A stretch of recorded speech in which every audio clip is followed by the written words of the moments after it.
ಬರ್ತಾ ಸ್ಕೂಲಿಗೆ ಹೋಗಿದ್ದೆ ಮಗಳಿಗೆ ಬಿಟ್ಟು ಬರಬೇಕು ಅಂತೇಳಿ ಶಾಲೆಗೆ. ಸೊ ಬರ್ತಾ ತರಕಾರಿ ತಗೊಂಬಂದೆ. ತೊಗರಿಕಾಯಿ ಮತ್ತು ಪಂಪ್ಕಿನ್ ನೋಡಿ,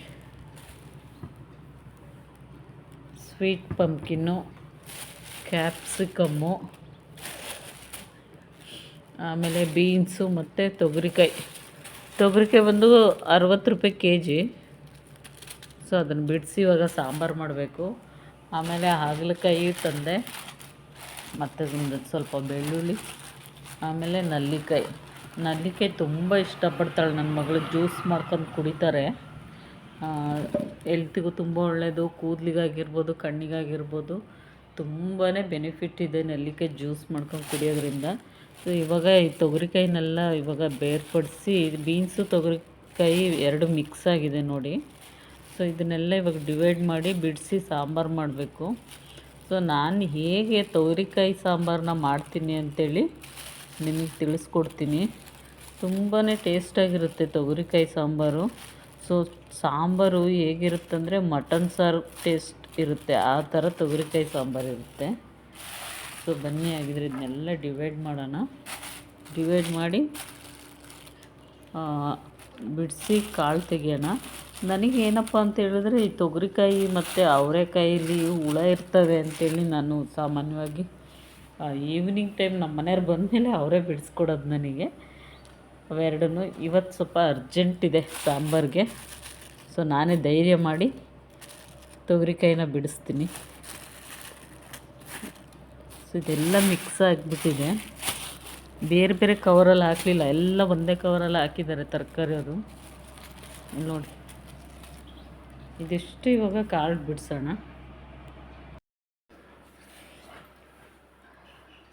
ಸೊ ಕಾಳೇನು ಇದರಲ್ಲಿ ಜಾಸ್ತಿ ಇಲ್ಲ, ತುಂಬ ಎಳೆವಿದ್ದಾವೆ ನೋಡಿ, ತುಂಬ ಎಳೆದಿದೆ ಕಾಳು. ನಮ್ಮ ಮನೆಯಲ್ಲಿ ಫಂಕ್ಷನ್ಸ್ ಇತ್ತು, ಅಂದರೆ ನಮ್ಮ ಅಕ್ಕನ ಮಗಳದ್ದು ಮದುವೆ ಇತ್ತು. ತುಂಬ ಚೆನ್ನಾಗಿ ಓಡಾಡಿ ಮದುವೆ ಅಂತೂ ತುಂಬ ಚೆನ್ನಾಗಾಯಿತು ನೋಡಿ. ಕೋಲ್ಡ್ ಆಗಿಬಿಟ್ಟಿದೆ, ಮದುವೆ ಆಯಿತು, ಎಲ್ಲ ಮುಗಿಸ್ಕೊಟ್ಟು ಬಂದ್ವಿ. ಶೀತ, ಮನೆಗೆ ಎಲ್ಲರಿಗೂ ಶೀತ ಜ್ವರ ಆಗಿಬಿಟ್ಟಿದೆ. ಸೊ ಇಲ್ಲಿ ನೋಡಿ, ಕಾಳಂತೂ ತುಂಬ ಎಳೆವಿದ್ದಾವೆ ನೋಡಿ, ತುಂಬ ಎಳೆ ಕಾಳೇ ಇಲ್ಲ. ಸೊ ಇನ್ನು ಸ್ಟಾರ್ಟಿಂಗ್ ಅನಿಸುತ್ತೆ, ಹಂಗಾಗಿ ಕಾಳು ಅಷ್ಟೊಂದು ದಪ್ಪ ದಪ್ಪ ಕಾಳು ಇಲ್ಲ, ಬಲ್ತಿರೋ ಅಂಥ ಕಾಳುಗಳು.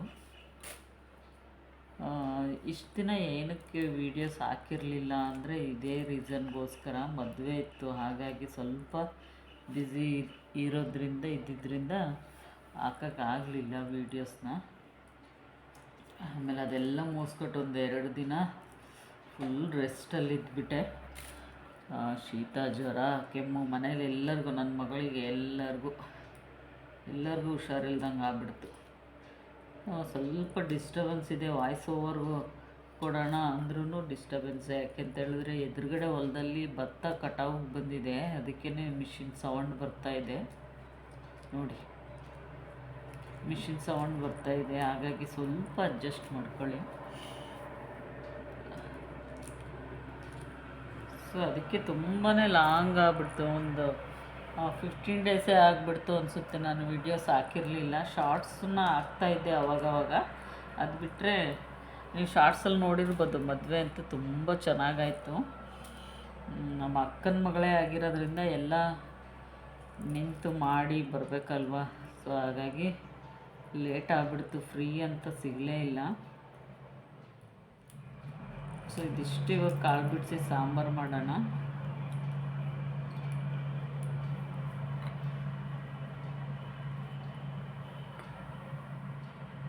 ಸೊ ಮೊದಲಿಗೆ ಯಾರೆಲ್ಲ ನನ್ನ ವೀಡಿಯೋಸ್ನ ನೋಡ್ತಾ ಇದ್ದೀರಾ ಅವರೆಲ್ಲರೂ ದಯವಿಟ್ಟು ಸಬ್ಸ್ಕ್ರೈಬ್ ಮಾಡಿಕೊಂಡು ವೀಡಿಯೋಸ್ನ ನೋಡಿ. ಹಾಗೆಯೇ ಪಕ್ಕದಲ್ಲಿರೋ ಬೆಲ್ ಐಕಾನ್ನ ಪ್ರೆಸ್ ಮಾಡಿ, ನಾನು ಹಾಕೋ ವೀಡಿಯೋಸ್ ನೋಟಿಫಿಕೇಷನ್ ನಿಮ್ಮ ಚಾನಲಲ್ಲಿ ಬರುತ್ತೆ. ಸೊ ಹಾಗೆಯೇ ದಯವಿಟ್ಟು ಕಮೆಂಟ್ ಮಾಡಿ, ಸಬ್ಸ್ಕ್ರೈಬ್ ಮಾಡ್ಕೊಳ್ಳಿ, ಲೈಕ್ ಮಾಡಿ, ಶೇರ್ ಮಾಡಿ. ಸೊ ಹೀಗೆ ಸಪೋರ್ಟ್ ಮಾಡ್ತಾಯಿರಿ ಅಂತ ಹೇಳ್ತಾ, ಬನ್ನಿ ಆಗಿದ್ದರೆ ಈ ಒಂದು ತೊಗರಿಕಾಳು ಸಾಂಬಾರನ್ನ ಯಾವ ರೀತಿ ನಾನು ಮಟನ್ ಸಾರು ಟೇಸ್ಟ್ ಥರನೇ ಇರುತ್ತೆ. ಸೊ ಅದೇ ಥರನೇ ಮಾಡೋದು ಅಂಥೇಳಿ ತಿಳಿಸ್ಕೊಡ್ತೀನಿ.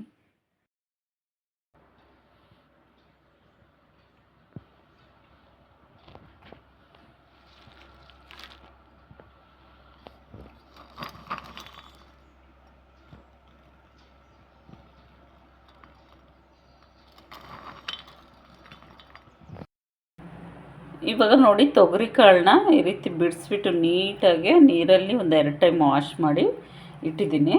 ಸೊ ಇವಾಗ ಮಿಕ್ಸಿಗೆ ಏನು ಬೇಕು ಅಂತ ನೋಡಿದ್ರೆ ಒಂದು 2 ಈರುಳ್ಳಿನ ಹೆಚ್ಚಿಟ್ಕೊಂಡಿದ್ದೀನಿ, ಮತ್ತು ಬೆಳ್ಳುಳ್ಳಿ, ಕೊತ್ತಂಬರಿ ಸೊಪ್ಪು, 1-2 ಟೊಮೊಟೊ, ಸ್ವಲ್ಪ ಕಾಯಿ ತೊಗೊಂಡಿದ್ದೀನಿ. ಇದ್ರ ಜೊತೆಗೆ ನಾನು ಖಾರದ ಪುಡಿ ಮತ್ತು ಸಾಂಬಾರು ಪುಡಿನ ಹಾಕಿಬಿಟ್ಟು ಮಿಕ್ಸಿ ಮಾಡ್ಕೊಳ್ಳೋಣ. ತುಂಬ ಗ್ರೈಂಡಾಗಿ ತುಂಬ ಚೆನ್ನಾಗಿರುತ್ತೆ. ಸೊ ಬೇಕಿದ್ದರೆ ನಿಮಗೆ ಚಕ್ಕೆ, ಏಲಕ್ಕಿ, ಲವಂಗನೂ ಕೂಡ ಹಾಕ್ಕೋಬೋದು, ಸ್ವಲ್ಪ ಹಸಿ ಶುಂಠಿನೂ ಕೂಡ ಹಾಕ್ಕೋಬೋದು. ಸೊ ನಾನು ಅದು ಯಾವುದೂ ಹಾಕ್ತಿಲ್ಲ. ಓನ್ಲಿ ಮಟನ್ ಸಾಂಬಾರಿಗೆ ಏನು ಬಳಸ್ತೀನಲ್ವ, ಧನಿಯಾ ಪೌಡರು, ಗರಂ ಮಸಾಲ ಪೌಡರ್, ಅದನ್ನು ಅಷ್ಟೇ ಹಾಕ್ತಾ ಇರೋದು. ಸೊ ತುಂಬ ಚೆನ್ನಾಗಿದೆ. ಇದ್ರ ಜೊತೆಗೆ ಒಂದು 2-3 ಆಲೂಗಡ್ಡೆನೂ ಕೂಡ ನಾನು ಹಾಕ್ಕೋತೀನಿ.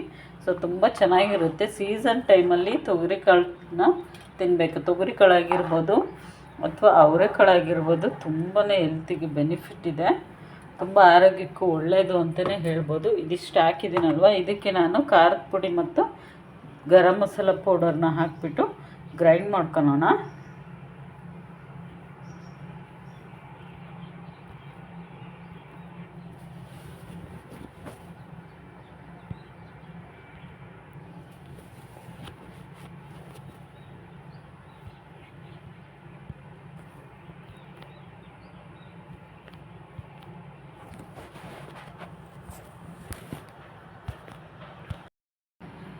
ಇದಕ್ಕೆ ನೋಡಿ ಖಾರದ ಪುಡಿ ಮತ್ತು ಸಾಂಬಾರು ಪುಡಿನ ಹಾಕಿದ್ದೀನಿ. ಇದನ್ನು ನೀಟಾಗಿ ಗ್ರೈಂಡ್ ಮಾಡ್ಕೊತೀನಿ.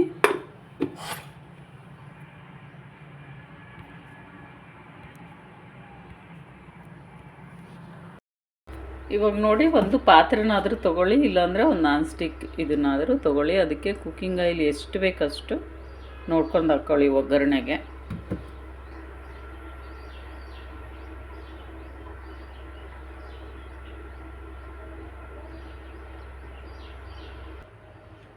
ಇವಾಗ ನೋಡಿ ಆಯಿಲು ಚೆನ್ನಾಗಿ ಕಾದಿರಬೇಕು. ಅದಕ್ಕೆ ನಾನು ಸಾಸಿವೆ ಮತ್ತು ಜೀರಿಗೆನ ಹಾಕ್ತಾಯಿದ್ದೀನಿ.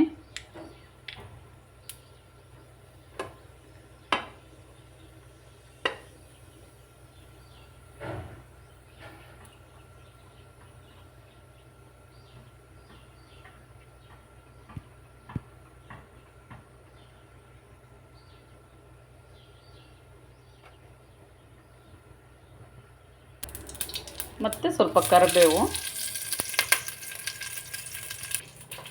ಈ ಕಡೆ ನೋಡಿ 1-2 ಆಲೂಗಡ್ಡೆ ಮತ್ತು ತೊಗರಿಕಾಳನ್ನ ಈ ರೀತಿ ತೊಳೆದು ಹಾಕ್ಕೊಂಡಿದ್ದೀನಿ. ಸೊ ಇವಾಗ ಇದಕ್ಕೆ ಒಗ್ಗರಣೆಗೆ ಏನು ಮಾಡಿದ್ವಲ್ಲ, ಸಾಸಿವೆ, ಜೀರಿಗೆ, ಕರಿಬೇವು ಹಾಕಿ ಅದಕ್ಕೆ ಸೇರಿಸ್ಬೇಕು.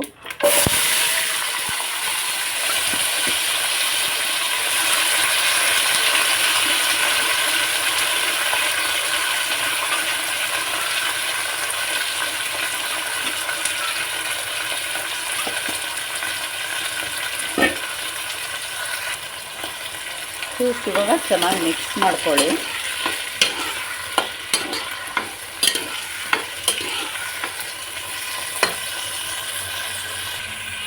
ಇದು ಒಂದು ಸ್ವಲ್ಪ ಟೈಮ್ ಎಣ್ಣೆಲೇ ಫ್ರೈ ಆಗಬೇಕು.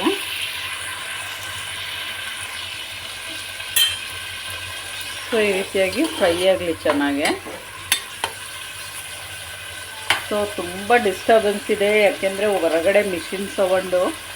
ಅಂದರೆ ನಮ್ಮ ಮನೆ ಎದುರುಗಡೆ ಹೊಲ ಇರೋದ್ರಿಂದ ಅಲ್ಲಿ ಭತ್ತ ಕಟಾವು ಬಂದಿದೆ, ಅದಕ್ಕೆ ಕಟ್ ಮಾಡ್ತಾ ಇದ್ದಾರೆ. ಹಂಗಾಗಿ ಮಿಷಿನ್ ಸೌಂಡ್ ಬರ್ತಾ ಇದೆ. ಸೊ ಸ್ವಲ್ಪ ಅಡ್ಜಸ್ಟ್ ಮಾಡ್ಕೊಳ್ಳಿ, ಯಾರು ಏನೋ ಅಂದ್ಕೋಬೇಡಿ.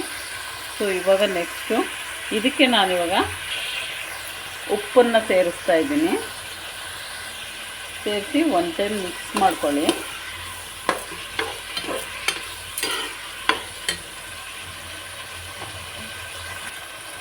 ಅದಾದಮೇಲೆ ಮತ್ತೆ ಸ್ವಲ್ಪ ಅರಿಶಿನ ಸೇರಿಸಿ ಮಿಕ್ಸ್ ಮಾಡ್ಕೊಳ್ಳಿ.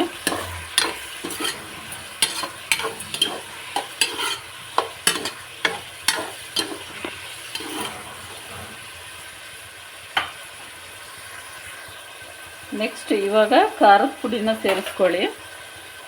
ಸೊ ಇವಾಗ ಈ ಥರ ಖಾರದ ಪುಡಿ ಹಾಕಿ ಒಂದ್ಸರಿ ಮಿಕ್ಸ್ ಮಾಡೋದ್ರಿಂದ ಸಾಂಬಾರು ತುಂಬ ಚೆನ್ನಾಗಿರುತ್ತೆ, ಒಳ್ಳೆ ಟೇಸ್ಟ್ ಕೊಡುತ್ತೆ.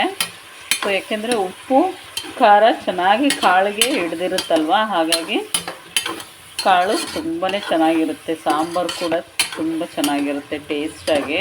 ಒಳ್ಳೆ ಮಟನ್ ಸಾರು ಟೇಸ್ಟ್ನ ಕೊಡುತ್ತೆ. ಸೊ ಈ ಥರ ಮಾಡೋದ್ರಿಂದ ಮಿಕ್ಸಿಗೆ ನೀವು ಖಾರದ ಪುಡಿ ಆಲ್ರೆಡಿ ಹಾಕಿರ್ತೀರ. ಅದಾದಮೇಲೆ ಇದಕ್ಕೂ ನೋಡಿಕೊಂಡು ಖಾರದ ಪುಡಿನ ನೀವು ಸೇರಿಸ್ಕೊಳ್ಳಿ. ನೆಕ್ಸ್ಟು ಗರಂ ಮಸಾಲ ಪೌಡರ್ನ ಸೇರಿಸಿ 1 ಸ್ಪೂನು ಸೇರಿಸ್ಬಿಟ್ಟು ಈ ರೀತಿ ಮಿಕ್ಸ್ ಮಾಡ್ಕೊಳ್ಳಿ. ಸೊ ಈ ಥರ ಮಾಡೋದ್ರಿಂದ ತುಂಬ ಚೆನ್ನಾಗಿರುತ್ತೆ ನೋಡಿ. ಸೊ ಒಮ್ಮೆಲೆ ನಾವು ಮಸಾಲೆನ ರುಬ್ಬಿರೋಂಥ ಮಸಾಲೆನ ಹಾಕೋಕ್ಕೆ ಹೋಗಬೇಡಿ. ಸೊ ಈ ಥರ ಸ್ಟೆಪ್ ಬೈ ಸ್ಟೆಪ್ ಮಾಡೋದ್ರಿಂದ ಸಖತ್ತಾಗಿರುತ್ತೆ ಟೇಸ್ಟ್ ಕೂಡ. ಸೊ ಇದೊಂದು ಸ್ವಲ್ಪ ಫ್ರೈ ಆಗಲಿ. ಸೊ ಇದನ್ನು ಇವಾಗ ಕ್ಲೋಸ್ ಮಾಡಿಬಿಡ್ತೀನಿ. ಈ ಥರ ಒಂದು 5 ಮಿನಿಟ್ಸ್ ಇದು ಎಣ್ಣೆಲ್ಲೇ ಸ್ವಲ್ಪ ಫ್ರೈ ಆಗಲಿ. ಉಪ್ಪು ಖಾರ ಎಲ್ಲ ಹಿಡಿಬೇಕಲ್ವ, ಹಾಗಾಗಿ ಸ್ವಲ್ಪ ಒಂದು 5 ನಿಮಿಷ ಮುಚ್ಚಿಡ್ತಾ ಇದ್ದೀನಿ. ಸೊ ಇಲ್ಲಿ ನೋಡಿ, ಇವಾಗ ಈ ಥರ ಚೆನ್ನಾಗಿ ಕಾಳಿಗೆಲ್ಲ ಸಾಂಬಾರು ಪೌಡ್ರ್ ಆಗಿರ್ಬೋದು, ಖಾರದ ಪುಡಿ ಆಗಿರ್ಬೋದು, ಈ ಥರ ಹಿಡ್ದಿರುತ್ತೆ, ತುಂಬ ಚೆನ್ನಾಗಿರುತ್ತೆ. ಸೊ ಇದಕ್ಕೆ ಇವಾಗ ರುಬ್ಬಿರೋ ಅಂತಹ ಮಸಾಲೆನ ಹಾಕೋಣ. ನೋಡಿ, ಮಸಾಲೆನೂ ಕೂಡ ತುಂಬ ಫೈನ್ ಪೇಸ್ಟಾಗಿ ರುಬ್ಕೊಂಡು ಇಟ್ಕೋಬೇಕು. ಇದಕ್ಕೆ ಇವಾಗ ಸೇರಿಸೋಣ. ಸ್ವಲ್ಪ ನೀರನ್ನ ಹಾಕಿಬಿಟ್ಟು ಇದಕ್ಕೆ ಸೇರಿಸಿದ್ರೆ ಆಯಿತು.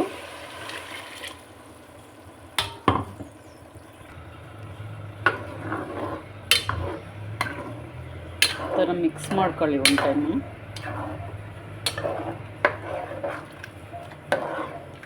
ಸೊ ಸ್ವಲ್ಪ ಕಾಳು ಸಾರು ಸ್ವಲ್ಪ ಗಟ್ಟಿ ಇದ್ರೇ ಚೆನ್ನಾಗಿರುತ್ತೆ. ನೀಟಾಗಿ ಕುದಿಲಿಕ್ಕೆ ಬಿಡೋಣ ಒಂದು 5 ನಿಮಿಷ. ಉಪ್ಪು ನೋಡಿಕೊಂಡು ಸೇರಿಸ್ಕೊಂಡು ಒಂದು ಸರಿ ಹಾಕ್ಕೊಂಬಿಡಿ. ಒಂದು 5-10 ನಿಮಿಷ ಇದನ್ನು ಕುದಿಲಿಕ್ಕೆ ಬಿಡೋಣ.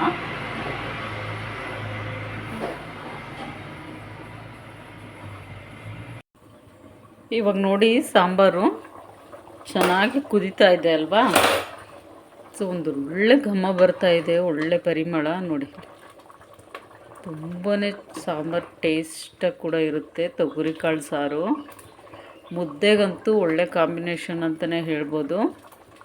ಒಂದೊಳ್ಳೆ ಪರಿಮಳ, ತುಂಬ ಚೆನ್ನಾಗಿರುತ್ತೆ. ನೀವು ಕೂಡ ಮನೆಯಲ್ಲಿ ಟ್ರೈ ಮಾಡಿ ನೋಡಿ.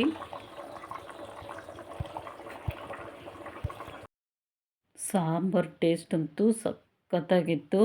ಮಟನ್ ಸಾರು ಥರನೇ ಟೇಸ್ಟ್ ಕೂಡ ಕೊಡ್ತಾಯಿತ್ತು. ಸೊ ನೀವೆಲ್ಲ ಇಷ್ಟಪಟ್ಟಿದ್ದೀರಾ ಅಂತೇಳಿ ತಿಳಿತಾ ಈ ವಿಡಿಯೋನ ಎಂಡ್ ಮಾಡ್ತಾಯಿದ್ದೀನಿ ಫ್ರೆಂಡ್ಸ್. ಮತ್ತು ನೆಕ್ಸ್ಟ್ ವಿಡಿಯೋದಲ್ಲಿ ಮತ್ತೆ ಸಿಗ್ತೀನಿ. ಸೊ ದಯವಿಟ್ಟು ಯಾರೆಲ್ಲ ವೀಡಿಯೋಸ್ನ ನೋಡ್ತಾಯಿದ್ದೀರೋ ಅವರೆಲ್ಲರೂ ಸಬ್ಸ್ಕ್ರೈಬ್ ಮಾಡ್ಕೊಳ್ಳಿ. ಓಕೆ, ಟೇಕ್ ಕೇರ್, ಬಾಯ್.